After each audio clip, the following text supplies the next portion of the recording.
Hey guys, for our first build in 2020, I'm staying in the Star Trek universe and building the USS Kelvin.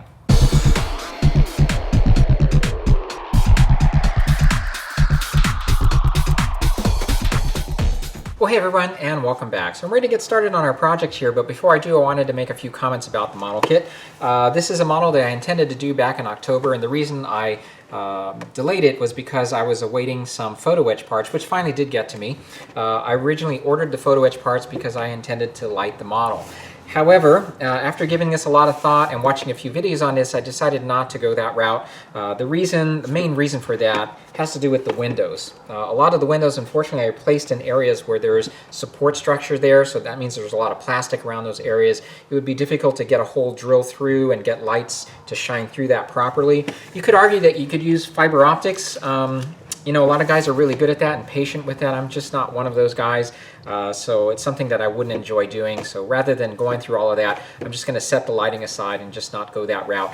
And make this a project all about painting and detailing. Obviously, you don't need to light a model to make it look right, so hopefully that's not too much of a disappointment. I did order the painting masks from Lou Dalmasso, and those painting masks will allow us to create that Aztek pattern that we need across the entire model. So I've already primed the model. Let's go ahead and get ready to lay down our base color and start working with those painting masks. Well, actually, before I get started, let me show you the Photoetch kit that I purchased for the model. This is produced by a company called Greenstrawberry, and I purchased the kit from HDA Model Works. So it comes with all kinds of detailing you can add to your model, including an interior to the shuttlecraft bay. I am not going to be installing this because unless you light it, you're really not going to see any of that, so we're going to bypass this. The detailing I was most interested in was stuff that comes for the main deflector and the Bassard collector, which even though I'm not lighting the model, I will still use. It also comes with a replacement shuttlecraft bay door. It comes with these doors that you can put onto the primary hull if you don't install the pulse cannons that pop up here. The model kit comes with these doors as well, however these look more detailed. The other option you have if you do install the pulse cannons is you can add this additional framing around them. And then we've got some detailing here for the aft section of the nacelle. And then one detailing that is missing is this grill pattern that you see. You can add that in by gluing these pieces on, which I should have done prior to applying our base color, so I do need to do that before I proceed with anything else. But you can see that the model is smooth in these areas here, so I think that'll add a nice touch. And then lastly, it comes with detailing for the impulse engines here. So I'm going to actually utilize most of this, of course with the exception of the interior of the shuttlecraft bay. Whether I use this framing around the pulse cannons, I don't know, we'll see. The thing that I'm using for the Aztek pattern are these adhesive painting masks, which I know would probably just pull those right off if I were to install those prior to painting. So the plan is to apply our pattern here first, and then we'll see. I'll mess with those and see. If it doesn't add much to the model, I'll probably leave them off. But before doing anything else, I'm going to go ahead and install these first.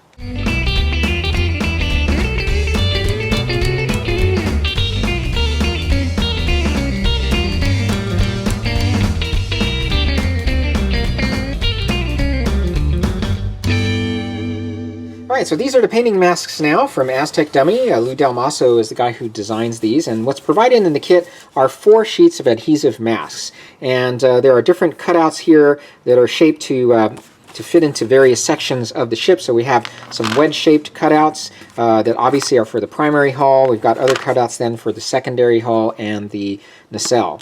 Now, the way this works is you're supposed to reuse these several times. I think 4 times is the max, because after that the adhesive starts to wear off. So what you do is you lay down the masks and you apply your darkest color first. And so I'm going to use neutral gray for the darkest color.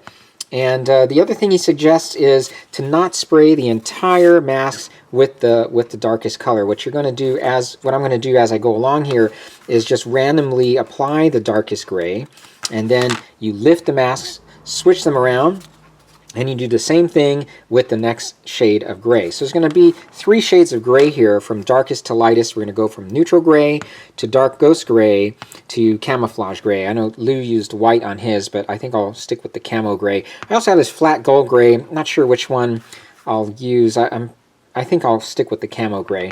But either way, we'll have various shades of paneling, and that's what will ultimately provide the Aztek pattern that we see here. Now, to soften the effect, because it might be a bit too stark when you apply your your three colors is you take either your base color or just a light shade of gray of your choosing, and you just kind of mist it over the panel so that you soften the effect a little bit.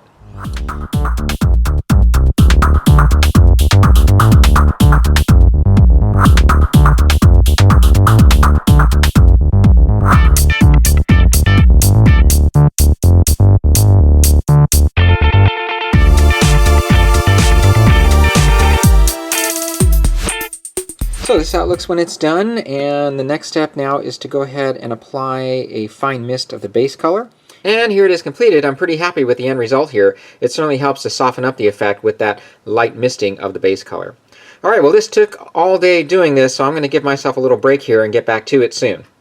Okay, well it's been a couple days, and what I decided to do was to find some time to open up all the painting masks. There are about 28 of the wedge-shaped panels and 12 of the rectangular panels. It takes anywhere between 3 to 5 minutes per panel, depending on the size of the panel. So obviously, it's going to take you a little bit of time. And so what I decided to do is just to put on some headphones, listen to music. I used the sharper end of an X-Acto knife to carefully lift them off. You can use a toothpick as well, but the X-Acto knife worked well enough for me to do this. But I thought I could do this as I went along, but it's just easier this way. Now I can just lift off the panels and use them. And so we can move forward now with the bottom half of the primary hull and move on to the other parts of the ship after that.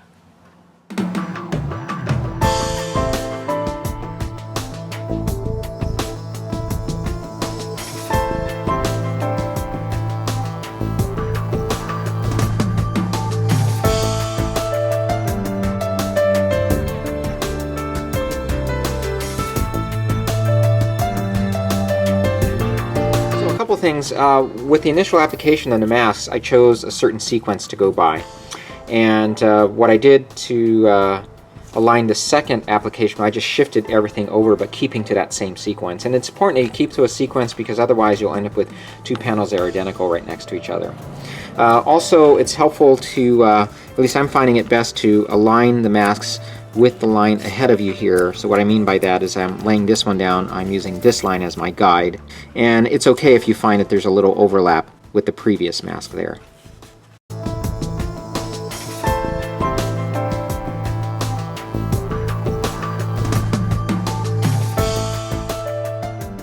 Alright, so this is now the bottom section completed. I added our blending layer. As you can see here, I just held it at a distance while I used the airbrush to apply a light misting of our base color, which again is a light gray. And you can see how it softened the effect quite nicely here. So we've got now the upper and lower section of the primary hull set to go. Now I did not throw away the painting masks. I did put them on some wax paper here just to be able to set them aside. I'm going to do one more thing with these, and that is to add one more application of some paint here. This is a pearlized paint that I'm going to thin down, and that way we'll have a layer of panels that'll shimmer back at us, and I think that'll be a nice effect to add. So I'm going to save that for last, however, because I think what I'm going to do is apply a gloss coat and prep for weathering, set these aside, and we'll move on then to the other sections of the ship. This will be the last thing I think that I'll do. All right, so the next section I'm going to work on is the secondary hull, and I know as you guys are looking at this, you're probably thinking to yourself, man, he could really light this ship up. So I did toy around with it a little bit further, but I'm still going to move ahead with my plans, not lighting the ship. So the first piece that slides on is this one here, right behind the main deflector dish, and I used light sea blue since the main deflector is a blue color, and I'm also going to use this for the tail end of the nacelle. So I painted it from behind here, and also did that with the main deflector. You can see I painted it first with the light sea blue, and then I followed that with painting it with Tester's light gray. And so now it's ready to slide into place. So we're going to put this together. You can see we're going to have a seam to have to work with here. Unfortunately, there is a seam here and here. However, the good news is that a lot of that's going to be hidden behind the main deflector. Now, I do have a Photoetch part that we're going to glue into place here to add this detailing. Otherwise, we'd have to paint that framework there. So this is going to just slide into place there. As nice as this detailing is, you're not really going to be able to see all out of it. But nonetheless, it's going to go there. And on top of the antenna dish, we're going to have a Photoetch part as well. And that is this piece here. So we actually have two Photoetch parts that are going to go there. All right, so let's go ahead and piece this together. We'll start working now with the seam and then painting this up.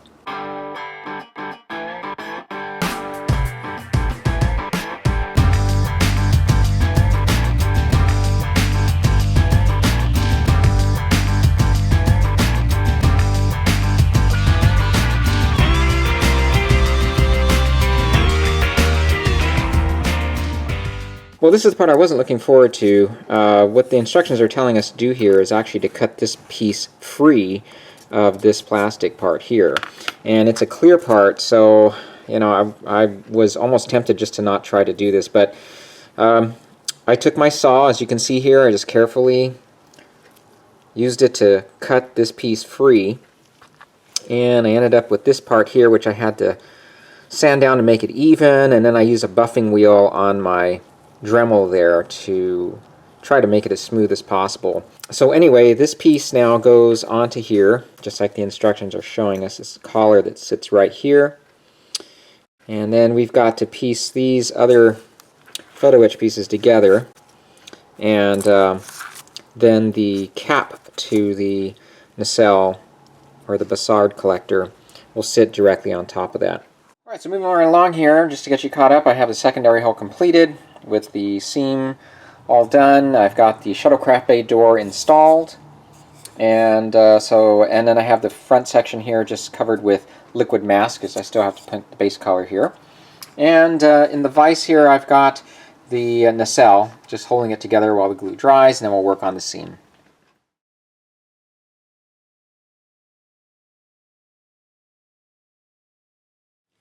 Alright, so for the most part, the seams are pretty tight, so I'd be able to go ahead and just use plastic struct, or plastruct, I should say, this welding cement here, and sand this away. But unfortunately, this back section here is uneven, so that's going to take a bit more work and sanding to cover. The top side actually has this ridge, so there is supposed to be a seam there. And then we'll have to deal with this one here. Okay, so here we have the nacelle, and the seam has been treated here. Now, I meant to record the initial phase of when I was applying the putty, because this seam was a bit too heavy for the plastruct to be effective. This worked actually for the front ends of the model and the back end here, but this was a little bit too heavy, and of course this one was an issue. So let me just show you what I did here. When I apply putty, I'll show you on this piece of styrene plastic that I have put a groove into. So imagine the groove being the seam. What I do is I just lay down masking tape on each side of the seam, and that makes application of the putty a little bit neater. So I actually just use this plastic putty here, or I should say the squadron putty, and I apply it with my hand, using a gloved hand, of course, and I find it's just easier just to get a nice, smooth, quick application, because this stuff dries quickly. Now, the one thing that will result, however, is a raised area where you've applied the putty. So in order to make sanding a little easier, I have found this technique helpful, and I just take this chisel blade on an X-Acto knife, and I just carefully smooth down the edge there. And I try to just make it a tapered edge so that when you apply your sandpaper, like I'm doing here, I start out with 400 grit sandpaper. It's just easier to gently just apply pressure on the putty. Once that's done, I'm taking a scriber from Tamiya and adding back in the lines that are covered with the putty.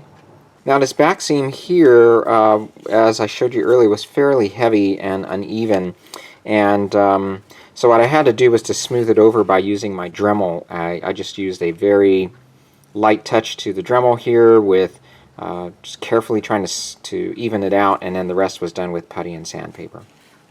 Alright, so this is ready to paint now, and so I'm going to go ahead and apply our base color to both the secondary hull and our nacelle. And luckily Lou provided some masks to cover the areas here and here. And then this particular area is actually going to be a different color. It's kind of this tan color. Alright, so I'm ready now to use the painting mask for the secondary hull and the nacelle.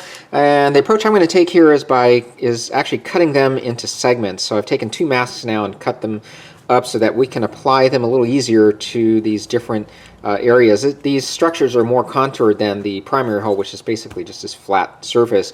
And I think in order to get them to adhere properly, I think the best way to do is just to cut them up like this versus trying to wrap it around the entire structure. Also, I'm going to use my Renegade airbrush. Since these spaces are a little bit tighter here, I'm going to have a little more control with the Renegade. So let's go ahead and get started by applying the neutral gray.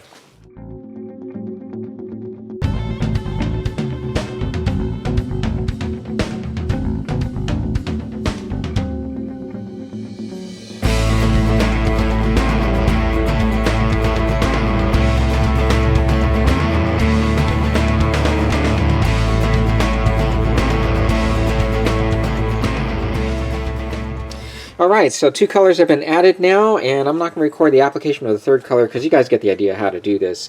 But it did help to just mask things off and position these in sections. Because of the contour, it's just hard to put them all on there at the same time. Now, the one thing I did do to change things up with the nacelle was to create some larger panels, and I did that just by cutting out some shapes with masking tape, and that way I added a little bit more variety to the pattern here. Alright, so I'm going to go ahead and apply the 3rd color. We'll go ahead and soften it up just like we did with the primary hull. Alright, so here we now have the secondary hull and the nacelle all painted, and I also was able to paint this tan section in the back. You can see that the painting mask came with a mask set for the aft section just for this purpose, and it worked really well.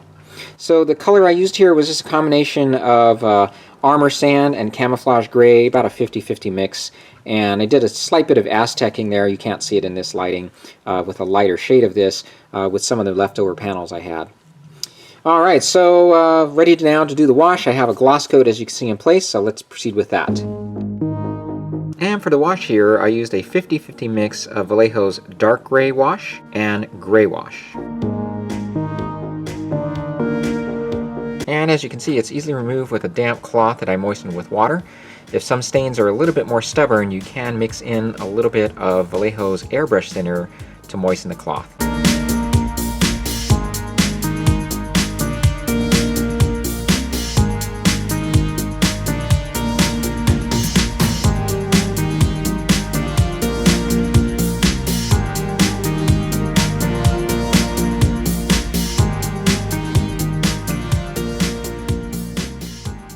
I just want to take a second to show you I did order the other Bussard collector that is also made by Greenstrawberry. Unfortunately, this does not come with the other Photoetch kit. Let me just show you the difference. So if you recall, the Photoetch kit came with this setup here, where you have to cut free this ring, which wasn't easy to do. And if you recall, I put all these together. Now, one mistake I did make is I was supposed to flatten all of these little tabs here, which initially I didn't, but I did go back and do that, and so it ends up looking like this. So if we put this into our nacelle, just lift the camera here, it looks like that. Which isn't too bad. I mean, it's better, I think, than the piece that comes with the kit. However, to me it looks a bit messy. So I went ahead and forked over the extra 25 bucks, including shipping, to get this out. And to show you guys the difference, so it comes with these pieces here. So what it shows you is that these areas in red are places that you have to cut free. So at first I looked at that going, oh boy, you're going to have to work at that, but it actually wasn't too hard. You have to have, what I did is I used a vise, like you see here, and I used this fine-tooth saw, which allowed me to easily cut through. And they're not very big pieces, so it doesn't take much to saw through them. And this is the saw here, it's just this fine-tooth saw that I have. And so after cutting them free, I thought, okay, great, all you have to do now is piece them together, but you have to cut free these additional tabs here so that it just leaves these points at the very tip. Because if you try to slide this onto here, it doesn't fit.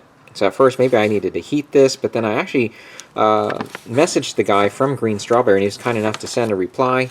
And so what you have to do is just take your X-Acto knife, like I'm doing here, and just carefully cut most of that tab off, leaving the top part. And then you're able to slide it in, and this is what it ends up looking like. So it worked out well for the most part. Unfortunately, I damaged one tiny little piece there. But I can, the way it's going to be positioned in the nacelle, it's not very noticeable. And then this piece then glues onto the tip like this. And the other thing the kit comes with are these additional Photoetch pieces. I'll cut these free and see if it's worthwhile putting them on there. The additional part that it comes with is this screen here, which replaces this one that came with the Photoetch kit. And now, one mistake I did make was you're supposed to slide this in here before you put the back piece in place there, and I did not do that. I thought you were supposed to slide this on afterwards, so I had to cut this in half, and it does fit in this way. So it looks a bit messy here, but however, when we put this into place, you're really hardly going to see that back piece at all. Now also it comes with this piece here, which is supposed to replace the molding that's on the model. And as I've seen screenshots of the ship, it does look more accurate. However, I'm just too far along now to do this or to replace the front ring of our nacelle here. I don't want to really spend the time to cut that now that everything is glued together, and I've even gone so far as to apply the pin wash here, so everything's in place that you can simply put this here, and I think it's going to turn out fine. Alright guys, getting close to completion here now. Just a few notes here before I wrap up. I did end up spraying on the pearlized layer of panels, which I think that added a nice effect here. Looking at the phaser cannons, you'll see I ended up using that frame that came with the Photoetch kit that you mount into each of the openings for the phaser cannon, so that added some nice detailing. Looking at the bridge here now, if you go to Facebook, you'll see a Facebook page for the USS Kelvin model, and there's a modeler by the name of Jay Rich who posted a close-up picture of his bridge, of a Kelvin that he built, and he added some really cool detailing around the bridge. So I used that as my guide to take my mechanical pencil to add in some lines, and then I airbrushed some colored panels there. And I think that was a nice touch for the bridge here. Alright, what's left now is to construct the primary hull, add in the final markings and decals, and put the model together. So I'll show you the completed project here in just a second. Okay, so here we now have the completed USS Kelvin. This is a 1/1000 scale model kit from Moebius Models. The kit measures about 12 inches in length, with the saucer section measuring 7.5 inches in diameter. Now, there never was an actual miniature of the ship built, but as far as I can tell from the movie, it's a pretty accurate representation for the most part. So this kit was pretty straightforward to put together, not very complicated, but one of the things that concerned me from the beginning was that the sides of the primary hull were not molded in. Instead, they are separate walls and pieces that very much reminded me of the old AMT Enterprise refit kit. The problem with that is that you end up with these small little gaps between each section, and that's essentially what ends up here. The gaps are fairly small, but to me they were noticeable, and I felt I needed to address those. So my solution here was to use thin strips of styrene to fill those in. This might not be screen accurate, but I feel it looks a little bit more finished this way. Now, in addition, and this might be, again, just the way I was piecing this model together, but there ended up to be a sizable gap between the sides of the hull and the upper part of the primary hull, particularly at the front of the ship. No matter how I tried, I couldn't really make the pieces come tightly together.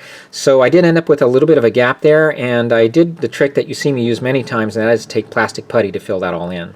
It's pretty simple to do, but once it's dried, you do have to paint that, of course, afterwards. And I have to say I'm very pleased with the way all the aftermarket products worked with this build. The painting mask by Lou Delm also worked exceptionally well to achieve the Aztec paint scheme. His concept of reusing the mask to apply the different shades was very effective. Of course, Lou does such a great job with these. He's got it really down to a science with designing them, so it's no surprise that the end results are very good. As for the Greenstrawberry kits, again, just another level of detail you're adding here to your model kit. Remember, I purchased those two kits. First started off with the Photoetch kit, which provided just a lot of different little details, including the shuttlecraft bay door that you see here, and some of the detailing here around the bridge, and also the framing around the phaser cannons that you see. And this, of course, is the kit I did not intend on purchasing at the beginning. This is the other Greenstrawberry kit that allows you to construct a new Bassard collector, which in my opinion looks better than both the original part or the one that you construct with their Photoetch kit. And as I indicated at the beginning of the video, I did give it a lot of thought as to whether or not to light this kit, and as you know, I decided not to pursue that, and I was pretty happy with my decision. I was able to devote all my energies and efforts towards painting and detailing, which is fun to do and I found pretty satisfying. And last, I wanted to show you the display base that the model comes with, which I thought was clever that they made it look like a dedication plaque for the starship. For the color here, I decided to use Vallejo's Model Color Bronze. Okay guys, well that is a wrap for this project. I hope you guys enjoyed following along, even though with its little shortcomings, and there weren't many, I still enjoyed putting it together, and I ended up with a nice replica of the Kelvin to add to my collection. Lastly, I want to mention that I don't want to leave you with the impression that you need all of these aftermarket products to make your model look right. And you know, that is the thing these days, right? There are quite a few products out there you can add to your model, but the problem is they do add up in cost. In fact, if you bought everything that I purchased for this build, you end up exceeding the cost of the model kit. So my goal here really was to show you what was out there. I at first did not intend to buy them all, but you know, that's what ended up happening in this case. And hopefully you guys can take a look at the video and decide what you want or not want to add to your model kit. The painting masks, for example, are a really nice touch, but if for any reason you can't swing that, you can follow the instructions. They do have some guidance there on how to create an Aztek pattern, or at least a pattern for those panels on the ship, so that you can add a little bit more detail and take that model to the next level. So, if you have any questions, as always, feel free to contact me here on my YouTube channel or at illustratedmodeler@gmail.com. Always appreciate you watching. Thanks again, and I'll see you in the next one. Take care. Well, I suppose I should go out the same way I came in. Want to beam up? Aye, aye, sir.